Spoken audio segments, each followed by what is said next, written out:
भूमिका नेमकी काय अद्याप आपण समोर आले नाही, त्यामुळे स्पष्ट होत नव्हती नेमकी भूमिका काय. अरे आमची भूमिका काय, जी महायुतीची भूमिका आहे एकत्रितपणे, तीच आमची भूमिका आहे. त्याचे नवीन काय आहे? प्रत्येक मिटिंगला जे आमचे प्रतिनिधी असतात तिथे उघड नाराजी देखील व्यक्त केली होती. कोणी? हिरामन खोसकर हा? हिरामन खोसकर यांनी नाराजी व्यक्त केली. मी काय ऐकलं नव्हतं. 6 वर्ष परत दिसतच नाही. मी नाही काय ऐकलं, मला काय माहिती. आज ती मला भेटली पण नाही, ते काही कामासाठी बाहेरगावी दिल्ली जे वगैरे. उमेदवार आहेत साहेब नरेंद्र दराडे, त्यांच्यावर अनेक नगरसेवक मतदारांनी नाराजी व्यक्त केली होती की निवडून आल्यानंतर 6 वर्ष ते कुणाला दिसत नाही, कुणाला भेटत नाही. त्यामुळे एक रोष होता आणि त्यामुळे कुठेतरी तिढा काय होता. आता या सगळ्या चर्चा झाल्या, त्याच्यानंतर महायुतीने ठरवलं, तर मला असं वाटतं की मुद्दा संपला. साहेब, येवल्यामध्ये दराडे आणि भुजबळ कुटुंबाचं राजकीय वैमनस्य अनेक वेळा बघायला मिळतं. याचा कुठेतरी परिणाम होईल अशी देखील चर्चा आहे. काय परिणाम होणार आहे? आता हे ठरलं आपलं महायुतीचा, तर परिणाम काय होणार? जे काय नाराजी नाट्य सगळं रंगलं की मागेनंतरी काही मागा दिवसानंतर आता हे चालूच आहे. पहिल्यांदा अनेकांनी फॉर्म भरले, मग काही लोकांना हे करून त्यांनी माघार घेतले, मग काही माघार घेतच नव्हते, त्यांनी तसेच राहिले. मग त्याच्यावर मिटिंगा आता मुख्यमंत्र्यांनी लक्ष घातलं अनेक ठिकाणी. अजून काही ठिकाणी गडबड आहेच, म्हणजे आपल्याकडे नाही पण दुसऱ्या जिल्ह्यामध्ये सुद्धा. तर ते जे आहे सगळं काही एकत्रितपणे कसं काही जायचं याचा पूर्ण प्रयत्न जे आहेत महायुती आघाडीचे जे नेते आहेत ते करतात. साहेब, अजितदादांकडे जे अर्थ खातं होतं ते नंतरच्या काळामध्ये मुख्यमंत्र्यांकडे खातं दिलं आणि तेच खातं इतर कोणी दुसरं चांगलं सांभाळू शकत नाही, मुख्यमंत्रीच ते चांगल्या पद्धतीने सांभाळू शकतात असं मत संजय राऊतांनी व्यक्त केलं आहे. आपल्याला काय वाटतं या सगळं? आता कोण काय संजय राऊत सांगणार आणि खातं वाटप होणार असेल तर संजय राऊतकडे जाऊन सांगू बाबा तू काहीतरी कर म्हणून. कशाला ते बोलत आहेत? जे आहे ते बघतील अंतर्गत काय आहे ते. सुनेत्रा ताई आहेत, त्या जातील मुख्यमंत्र्यांशी बोलतील. बाकी दुसरं बाहेरून कोणी बोलून काय फरक पडणार आहे का? साहेब, राज्यसभेसाठी आपलं नाव जवळपास निश्चित होतं, समीर भाऊंना म्हणतो शपथ सगळं निश्चित होतं. मात्र त्यानंतर ते झालं नाही. मग आपल्या समर्थनार्थ पोस्टर्स देखील लागले, ते येवल्यात लागले, नाशिकला लागले. नेमकं हे बघा, मी सांगितलं होतं मला जायचं आहे 15 दिवस अगोदरपासून, पण मी जात असताना इतर जे काही आमचे काही नेते आहेत त्यांचेसुद्धा जे काही कर्तबगार जे आहेत लेकरं आहेत त्यांनासुद्धा तुम्ही संधी दिलेली आहे इकडे किंवा तिकडे. मी म्हटलं समीर आहेत, पंकज आहेत, हे या राष्ट्रवादी पक्षाच्या स्थापनेच्या पहिल्या दिवसापासून प्रचंड मेहनत घेतलेली आहे. फक्त ते जरा थोडंसं बॅकस्टेजवर राहायचे, खासदारसुद्धा निवडून आले. तर मग म्हटलं आता ठीक आहे, मला राज्यसभेत 2 वर्षाचं आहे, मी जातो आणि इथे जे आहे समीर भाऊ यांना आपण मंत्री करूया. परंतु तो पिरियड जो आहे कम्युनिकेशन गॅपचा तो फार कमी होता. मी जरी 15 दिवस अगोदर सांगितलं तर विचाराची देवाणघेवाण काही कदाचित पडदिशी झाली नाही आणि त्याच्यामुळे मग ते एवढा कमी पिरियड राहिला की त्यांनी सांगितलं आता ताबडतोब होणं काही शक्य दिसत नाही. ज्या वेळेला पूर्ण मतदारसंघामध्ये अजून आमच्या इथे पण काही मंत्री नेमायचे आहेत, आणखीन BJPची पण काही मंत्री अजून त्यांच्या जागा शिल्लक आहेत, काही त्यांना बदलायचे पण असतील, काही कोणाला काय करायचं असेल. तर हे जेव्हा रिशफल होईल त्यावेळेला आपण त्याचा नक्की विचार करू. समीर भाऊंना पुढे त्याच्यामुळे मी गप्प बसलो. आता मला ते तुम्ही म्हणाले की येवल्यामध्ये बॅनर लागले वगैरे, अरे जो पक्ष पवार साहेबांच्या खांद्याला खांदा लावून मी स्थापन केला आणि माझ्यासाठी बरोबर समीर, पंकज आणि त्यांचे सगळे कार्यकर्ते सगळे होते, त्यांनी दुसरा विचार करण्याचं काही कारणच नाही ना. साहेब, पक्षच आमचा आहे. त्यावेळेला हे सगळं नाव जाहीर करत होतं राजेंद्र जैन यांचं, त्यावेळेला सांगितलं ते प्रादेशिक समतोल साधण्याचा एकूण प्रयत्न झाला. ज्या ठिकाणी प्रफुल्ल पटेल हे खासदार आहेत गोंदियामधनं, त्याच ठिकाणी राजेंद्र जैन यांना संधी दिली जाते. हा कुठला प्रादेशिक समतोल साधला जात होता? काय नेमकं असं धोरण आपलं? पक्षाने निर्णय घेतला त्यावेळेला साधक बाधक चर्चा झालेली आहे, निर्णय झाला. त्यांची आता म्हणजे बिनविरोध निवडसुद्धा झालेत. आता तिथं काय चर्चा करायची? पण यामध्ये समीर भाऊंना आता पुढे काय मिळणार, कारण आपली देखील ती मागणी होती आणि अरे एवढे वर्ष पुढे तो काय मागत होता? आता संधी आली आणि मला जायचं होतं आणि त्यामुळे इतर ठिकाणी जसं आहेत कोणाचे म्हणजे दोन्ही ठिकाणी संधी आहे तशी संधी मिळाली एवढंच त्याचा अर्थ होता.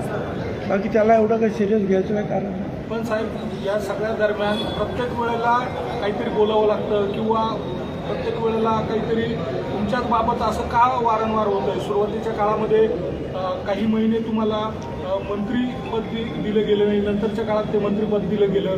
राज्यसभेच्या काळात सुरुवातीला अगदी तशाच स्वरूपाचं घडलं, आत्ताही तशाच संदर्भात घडलं. तुमच्याच वाट्याला हे वारंवार काय येतं, याचं काय खंत वाटते आपल्याला? एक तर तुम्ही जे प्रश्न विचारता ते टी व्हीवर कधी दाखवले जात नाही. मी जेवढं बोलतो तेवढंच काय. आता मीच बोलतो कारण तुम्ही जो विचारतो म्हणून बोलतो. तर तुम्ही काय विचारतात ते टी व्हीला दाखवत नाही. भुजबळ असं म्हणाले आणि भुजबळ तसं म्हणाले एवढंच असतं. तर मी काय मला खंत नाही काय नाही. मी आहे तसा आहे, शांत आहे आणि पक्षाचं काम करतो आहे. साहेब पुन्हा एकदा राष्ट्रवादीच्या विलिनीकरणाची जोरदार चर्चा सुरू झालेली आहे महाराष्ट्रामध्ये. आपण राष्ट्रवादी पक्षाचे ज्येष्ठ नेते आहात, काय आता ही चर्चा जी आहे ही मीडियामध्ये असते आणि या चर्चा मीडियामध्ये आम्ही करू शकत नाही. जर काय होणार नसतील तर पक्षाच्या ज्या आमच्या प्रमुख आहेत त्यांच्या पक्षाचे प्रमुख वेळ येईल त्यावेळेला ते विचार करतील. परंतु सध्या जे आहे 15 दिवस झाले 20 दिवस झाले त्या मीडियामध्ये जे आहे येतो काय करायचं सूत्र चर्चा होण्याचं आणि पुढे असं काय सूत्र मी शोधतो कधीच सापडत नाही. या चर्चा होण्यामागचं कारण असं आहे की आपल्या पक्षातले अनेक ज्येष्ठ नेते जे आहेत ते वारंवार पवार साहेबांना भेटायला जातात. कोणाला?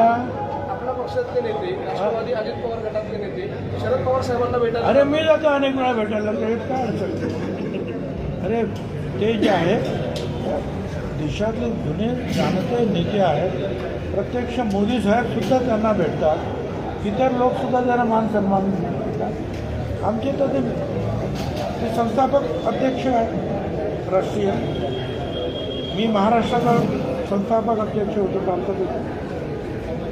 असे अनेकांचे जुने संबंध जे आहेत असतात. कोणाचे कशासाठी, कोण कशासाठी, कोण तब्येतीची विचारपूस करण्यासाठी, कोण साखरेचे प्रश्न, त्यांचे सुद्धा खासदार आहेत, त्यांचे सुद्धा आमदार आहेत, ज्यांचे काम आहे त्यांना भेटतात. त्याच्यामध्ये चुकीचं असं काही नाही. किंवा त्यांची बाकीचे महाविकास आघाडीचे लोकसुद्धा फडणवीस साहेबांना भेटतच असतात, शिंदेना सुद्धा भेटतच असतात, सगळ्यांनाच भेटत असतात. अतिशय चांगलं काम जे आहे या 12 वर्षाच्या मध्ये झालेलं आहे. विशेषतः अनेक विकासाची कामं, शेतकऱ्यांना सहकार्य करण्याचं काम, महिलांच्या विकासासाठी काम, या अनेक गोष्टी, परराष्ट्र संबंध. आज सुद्धा तुम्हाला मी सांगतो अनेक देशामध्ये पेट्रोल डिझेल मिळणं दुरापास्त आहे. म्हणजे किती पैसे द्या तरी मिळत नाही. अशा वेळेला कुठूनही वेगवेगळ्या देशांशी संपर्क साधून एवढ्या मोठ्या 140 कोटी लोकांच्या देशामध्ये ते आणलं जात आहे. तर ही सगळी जी राजनीती जी आहे त्याच्यामध्ये सुद्धा ते यशस्वी ठरत आहे. त्यामुळे त्यांचं अभिनंदन. जेवढं करावं तेवढं थोडं. नाफेड आणि NCCFच्या संदर्भातला मुद्दा आहे. प्रत्यक्ष बाजार समितीमध्ये जाऊन कांदा खरेदी करावा अशा स्वरूपाच्या सूचना दिलेल्या होत्या. होय, आम्ही सांगितलं दिल्लीच्या मिटिंगमध्ये आणि अमित शहानी सांगितलं तुम्ही म्हणता त्याप्रमाणे APMCमध्ये मार्केट कमिटीमध्ये खरेदी होईल असं त्यांनी सुद्धा सांगितलं. आणि मला असं वाटतं की आम्ही सुद्धा अशा प्रकारचे जे आहेत ऑर्डर दिलेले आहेत. पण साहेबांना खरेदी सुरू होऊ शकलेली नाही आहे. त्या संस्थांना त्याचं टेंडर दिलं आहे, त्या संस्थांनी कागदपत्रांची पूर्तता केली नाही आहे, त्यामुळे अनेक ठिकाणी ती खरेदी सुरू होईल. एक आहे की त्यांचं असं म्हणणं असतं की बा आमच्याकडे एवढा स्टाफ नाही आहे प्रत्येक ठिकाणी जाऊन कांदा खरेदी करण्यासाठी, म्हणून ते शेतकऱ्यांच्या ज्या संस्था आहेत त्यांची मदत घेतात. पण त्याच्यामध्ये जे मागच्या वेळेला आम्हाला असं आढळून आलं की काही नेत्यांनीच त्या संस्था स्थापन करून त्याच्यामध्ये मोठ्या प्रमाणामध्ये गडबड झालेली आहे. म्हणून लोकांचं आणि स्वतः नाफेड जर उतरलं तर आपोआपच मार्केटमध्ये 200-300 भाव वाढतो, पण कॉम्पिटिशनला आले ते, हा त्यातला मुद्दा आहे. सहकार विभागाला आणि जिल्हाधिकाऱ्यांना मात्र कारवाई झालेली नाही. लाल फितीमध्ये तो सगळा अहवाल अडकलाय. ते मी बघतो की लाल फीत कुठे आहे काय ते पाहून नंतर विचार करू. साहेब तुकाराम मुंडे आता पुन्हा एकदा चर्चेत ठरतायत. कुठे त्यांच्या प्रतिमेला दुग्धाभिषेक झालेला आहे. सोशल मीडियात अशी देखील मागणी केली असते की मुंडेंना आता झेड सिक्युरिटी द्या. पण दुसरीकडे असा एक प्रश्न आहे काय ते इंजेक्शनच्या सोयीने बाहेर काढतात आणि पाणी टाकतात, तेही घाणेरडं पाणी, त्याच्यामध्ये काय काय वेळा केमिकल्स असतं आणि त्यामुळे किडण्यांचे रोग जे आहेत वाढत आहेत आणि मुळं मला तर त्यांचं भविष्यच उद्ध्वस्त होतं. म्हणून तुम्ही याच्यावर जास्त जोर द्या काय आणि जेवढी कडक कारवाई करता येईल तेवढी करा. अन्नधान्यामध्ये औषधांमध्ये भेसळ करणाऱ्यांना अतिशय कडक मोका लावायचा असेल तर मोकासुद्धा लावलाच पाहिजे. कारण त्यामुळे जे आहे तुम्ही अनपेक्षितरित्या तुम्हाला माहीत असताना सुद्धा तुम्ही लोकांचे जीव घेता, खोटी औषधं भेसळ वगैरे देऊ, म्हणून हे आवश्यक आहे.